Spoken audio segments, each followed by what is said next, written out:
What's up, brujitas? Happy Valentine's Day. Happy lupercalia. Today we're going to be talking about the origins and history of lupercalia and Valentine's Day and how they kind of merged together and the history behind that. And then I'm going to top it off with a really cool love spell for you guys to do on Valentine's Day. Today's Friday. I have a date tonight, so I'm kind of Valentine's Day, so I'm a little dolled up, but I don't know if I'm going to wear this. Anyways, so we're going to be doing that. But first I want to tell you, well, what is lupercalia? It started out way back in the day, in the beginnings of basically the Roman Empire. And it started out as a pastoral holiday, which means it was a holiday to basically ensure the fertility of people, flocks, and fields. And it was celebrated on the 15th of February, called Dies Februaris. And then somewhere down the line, that whole fertility thing kind of merged into this huge party where the luperci, which are the priests, went to the cave called Lupercal, where the twin brothers Romulus and Remus were fed as they suckled the teat of a she-wolf in this cave. Now, first, the story of Romulus and Remus. The story goes that there are these twin brothers, born from a mortal woman called Rhea Silvia. And her partner was the god of war, Mars. Now, the story goes that these twin brothers at birth, basically, when they were babies, were thrown into the river. They were in a cradle, but tossed in the river, kind of like Moses. Tossed in the river. Now, some story says that the king Tiber, because they were thrown in the Tiber River, didn't like them, so they threw them in the river, or the parents threw them in the river because they were half-breeds. Who knows why, but they ended up in the same place. Now, they're in this river, and I don't know if they got stuck on a rock or what happened, but the she-wolf finds these twin brothers. And you know how mother dogs are. They'll pick him up. She brought him back to the cave, and they suckled on her teats and nurtured him. You know, and then one day, the story goes, that a shepherd guy was cruising around, saw the kids in there, brought them home, and raised them as his own. And then later on, the brothers grew up. They became well-known leaders and then eventually became kings. And then the story goes that one brother wanted to build his empire on the Alpine Hill or something like that. Then the other brother wanted to do it on the Palatine Hill where they were at. And they both built walls. And one brother, typical brothers, climbs over the wall to show his brother how easy it was to get over the wall. And his other brother got pissed and killed him. So now, the Romans decided to celebrate these brothers and fertility still and carried on. And it lasted for 1,200 years about this whole tradition until Pope Galatius squashed it, and we'll get into that in a minute. So basically, lupercalia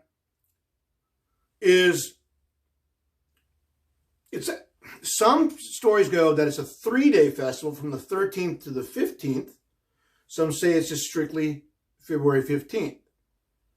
Now, this particular ritual has 3 rituals. So we don't know if it was a ritual a day or everything happened in one day. I think it was in one day because they call it Dies Februaris, so I think it's one day. So these priests, the lupercalia, went to this cave, and there, in honor of this holiday, they sacrificed goats and dogs. And it's basically, it's the only time that you hear them sacrificing kind of dog, and I'm guessing because it's to honor the she-wolf. And something else called mole salsa. Sounds delicious, but I don't know what that is. So they sacrifice these animals. And with the blood, and they're doing this, they're drinking wine the whole time. They're just fucking partying or whatever. They take the blood, they take their clothes off. I don't know if they're just in their chonies, their underwear, or they're stripped down naked. We really don't know for sure. They wipe the blood on each other on their foreheads, and they're laughing the whole time. And then they take the skins and the hides and tails or whatever of these animals, and they make these kind of whip lashing type things or whatever. And they're not to be used to hurt people, really. We'll talk about that in a minute. So they do this ritual, okay.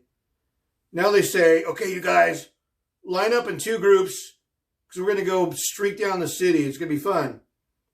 So one lines up for Team Romulus. One lines up for Team Remus. They line up.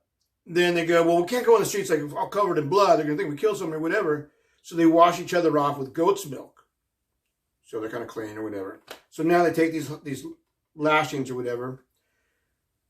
Go running down the street. This is the second part of the ritual. Running down the street, maniacs, just hooligans, drunk off their ass, right?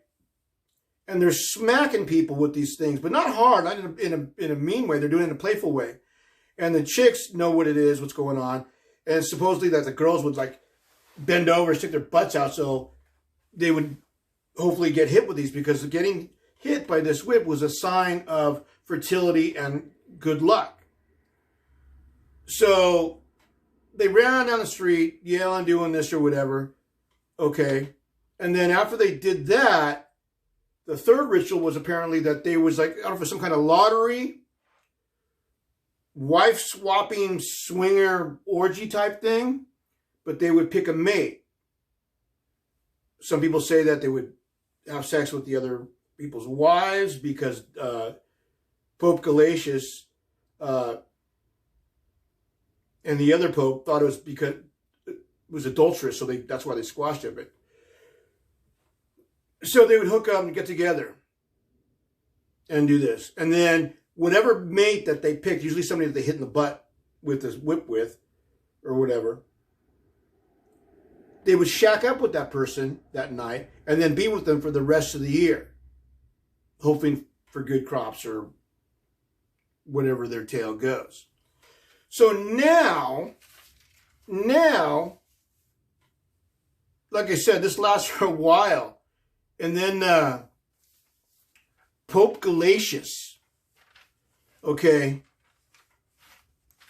was this Christian pope.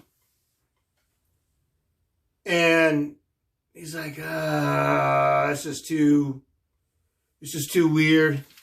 I'm not digging it, so we're gonna squash it. Because in a pagan way, it's like a license to have sex. It's adultery, it's infidelity or whatever. So that's what they thought because it was pagan. And then the Christianity version was, it's about purity, chastity, and loving marriage. So he squashed it and said, okay, we're going to do this. We're going to replace it with the feast of the Virgin Mary. Well, I guess that didn't last too long. And the church, the other pope that came in, was his name Pope Colossius? I don't know, I forgot. Came in and said, no, I'm not digging that either. So they searched, they call them martyrologies, looking for a saint or whatever, and they came across Saint Valentine. But Saint Valentine was all about love, and was marrying the soldiers and stuff like that, and this Pope didn't like that, okay? So he had St. Valentine thrown in prison. Now, the story goes, while he's in prison, he fell in love with the jailer's daughter, who happened to be blind at the time, okay? And then he converted her to Christianity. And the jailer didn't like that. Pope didn't like that. So they had this guy executed and beheaded. But before they did that, he wrote a letter to the jailer's daughter. And she didn't read it yet because, well, she's blind. Duh. So he's beheaded. And apparently, I don't know how the story, if when he was beheaded, his head rolled to her, looked at her, and she regained her sight, or just after the whole execution, but somehow she gained her sight. So after she gained her sight and got, I guess apparently got used to it or whatever, got her equilibrium back, she read this letter. And in the letter, it basically says, Tuus Valentinus, which meaning kind of like be my Valentine, or your Valentine, talking about himself. And then that's how the story goes with that. Now, fast forward to, say, I don't know, 1800s maybe. The very first writing of the word Valentine was in Geoffrey Chaucer's, what's it called, the Parliament of Fowls. It's like a poem or whatever. And at the end of this, it says, be my Valentine. And then somehow the Roman god Eros, which is the version of love,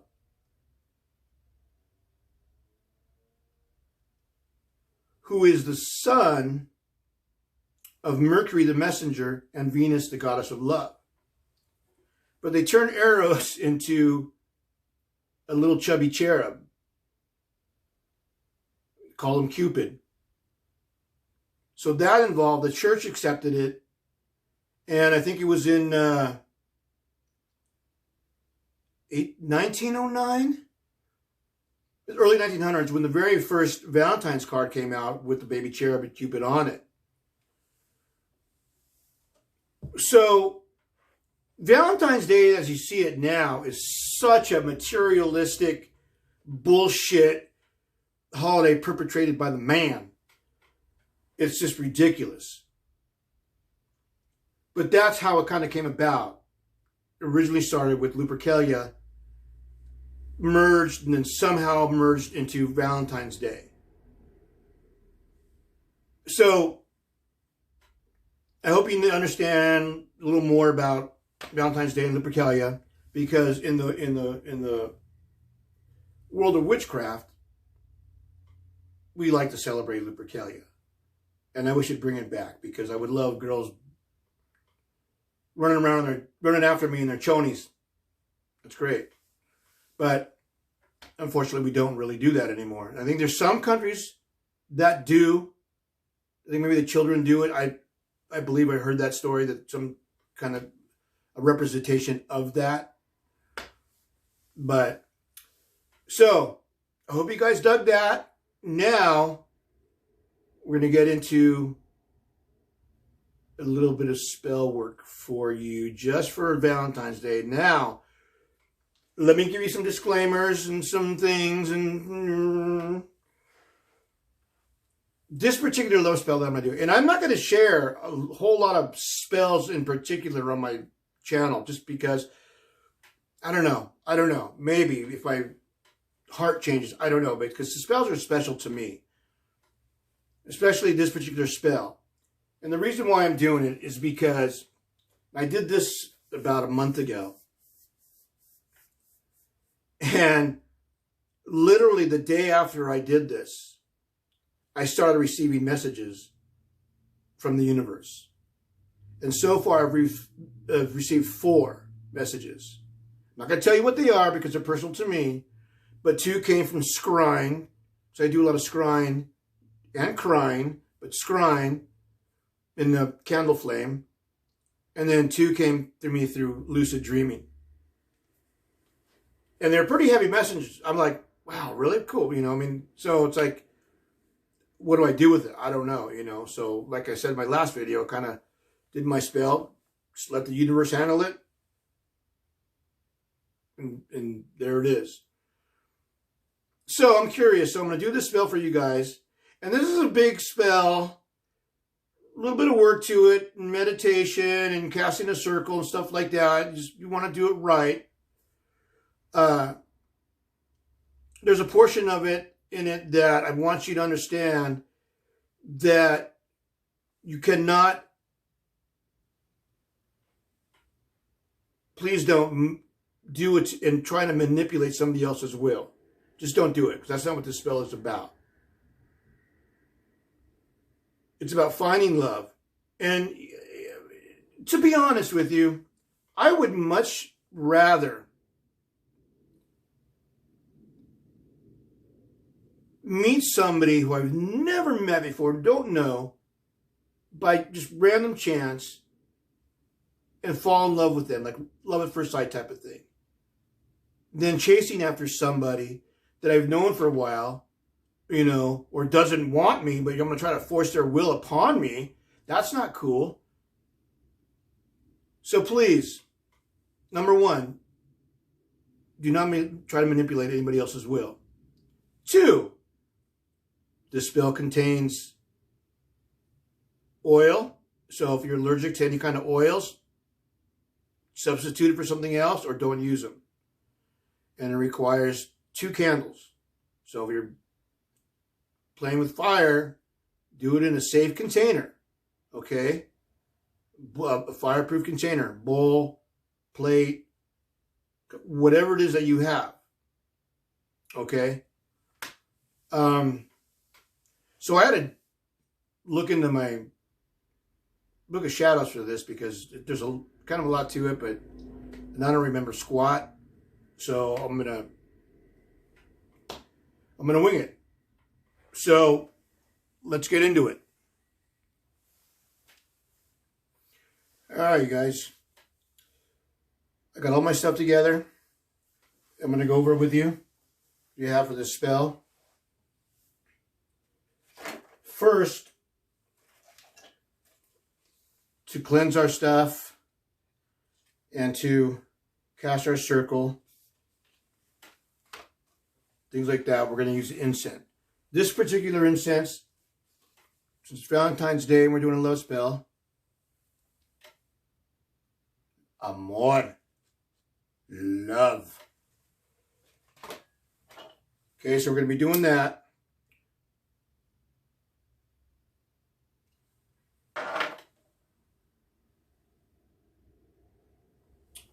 Now, like I said before in my last video, I'm not super ritualistic. I cast my circle as a protection circle to keep any bad energy out, any interference or anything like that. So, I said you start at the north, start at the east. Okay? And just go in a clockwise motion. I'll sit down for this. Okay? Clockwise motion all around you. Okay.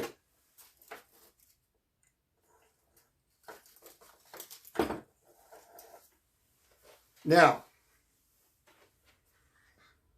all right, this requires a few things. Remember, like I said, for me, this metal pie tin is amazing. I do all my spell work in this thing. It's just very powerful. A lot of energy in this. So, and think of it like this as well when you're doing a spell. everything that you put in it, whether it's crystals, all this stuff, each thing has your energy, has its own energy, and you're putting all that collective energy into this spell. And then I'm doing this for you so that you can do it on Valentine's Day, because that's the best day. It's a great day to do it because so many people across the world are celebrating love on that one day. So you have this collective energy of love. So why not?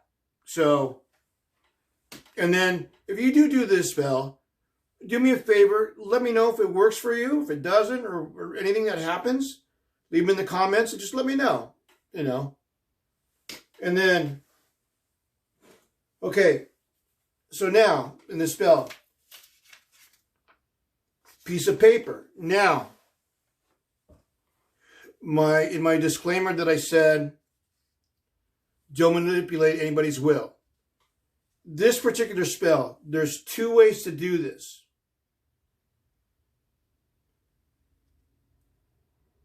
You could take, say, a magazine or whatever, and then and you see somebody, you don't know them, a model or just some pretty girl or whatever, and you love their look, like, oh, this is exactly what I'm looking for.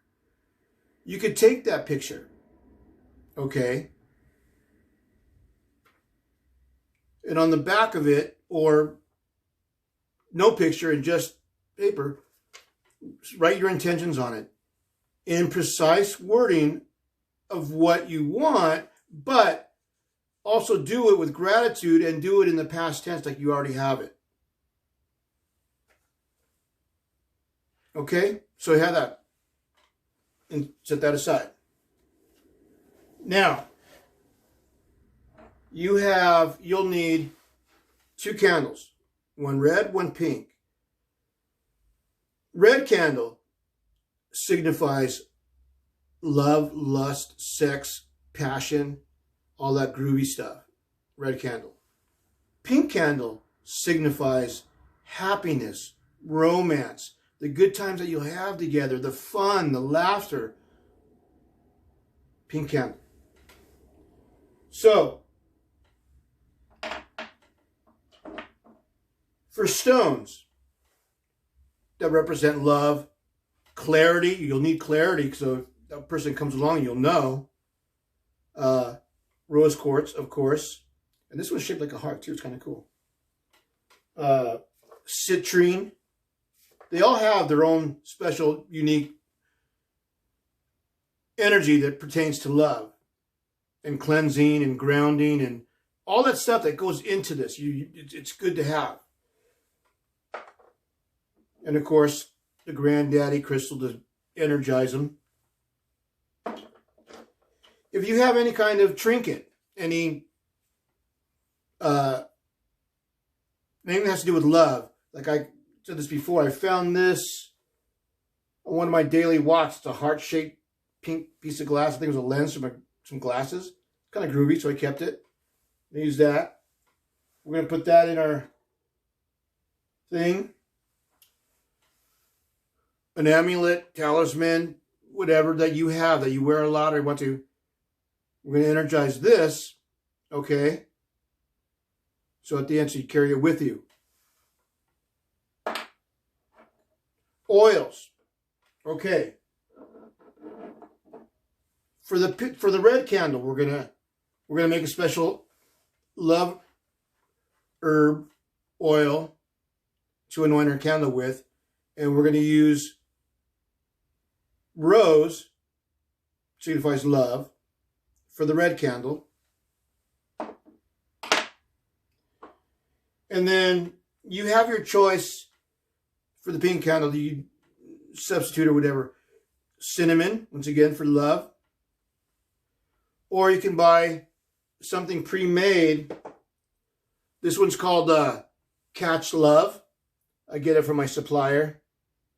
Smells pretty good. Okay. And rub that on the pink candle.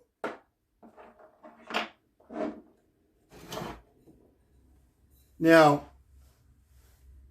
this is my spell plate, what I'm going to perform in. this is my mixing bowl, my burning, whatever I have to do, mix it in this. Well, I mean, roll the candles in this. But you need a mortar and pestle to crunch up your herbs if you can. I use that's handed down to me. It's 120 years old, so I use this. And we'll do that. Ingredients that we're going to do for the candle. Let's do this first. We're going to crush up some rose petals. Okay. Red, pink, whatever. Okay.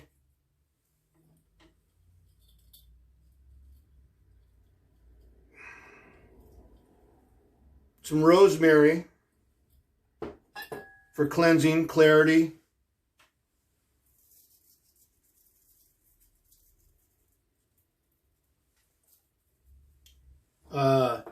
Lavender, of course. Oh, I love the smell of lavender. It smells good. Cleansing, love.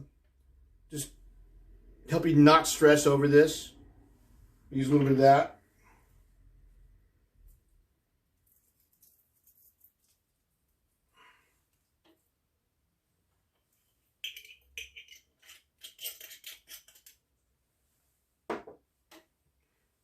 And then cinnamon stick. These are a little hard to grind up, so just, break a piece off, smash it up as best you can. You can also use ground cinnamon. That helps you. Okay, so crush this up.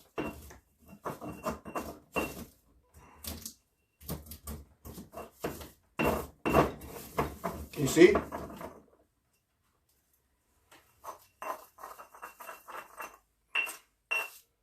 I got to be careful because this thing's 120 years old and the pebbles it's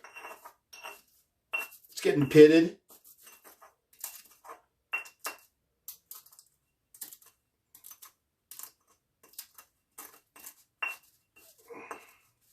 All right, dump that into your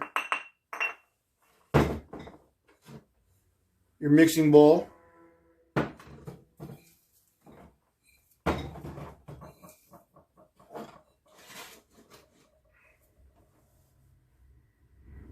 So once again,